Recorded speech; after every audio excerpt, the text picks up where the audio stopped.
Got a question for you because it never dawned on me. Before me and her got married, I would look at women that were in abusive relationships and think, why do they keep going back to him? They must be dumb or they must not be all there mentally or something's wrong with them. And I wasn't being ugly. I just truly did not understand why a woman would go back over and over again. And when me and Tara got married, when her ex abused her, it wasn't a one time thing. He had abused her for a long period of time and she stayed. And I asked her, why? Well, she started telling me about uh, her kids and what happens if me and him get a divorce and the courts say they have to go over to his house for the weekends and I'm not there to protect them. And we won't admit when we're sick or when we're having a bad day. We tend to take and tough it through and do it the best that we can, And when we look at a situation of somebody else that isn't us, we're like, well, what were you thinking? Why are you going back for them? Yeah.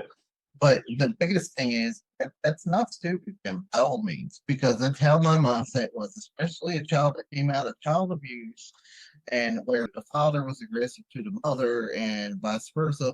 You know, you tend to venture away from those thoughts and you tend to get back to what would be considered normal, where you're like, why are they going back? But understanding and reflecting back to what I've witnessed through the years as a child, and then coming back to what's going on and what's relevant now, and understanding that sometimes you can't leave because of fear. I said, no matter what he says, I said, you gotta understand you're going back to your old roots where, he would take and tell her one thing that she would want to hear. And she wants to admit that he's changed and he's getting his life back together.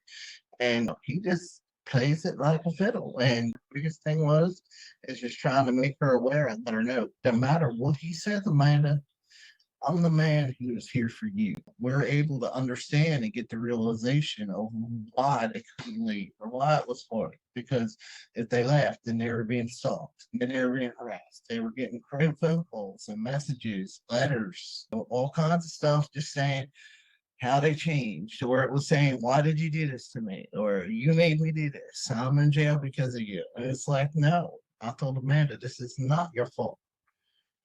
And people are responsible and gotta be 100% responsible for their decisions and their actions. And I'll be darned if I'm gonna let somebody else blame my beautiful life for their bad decision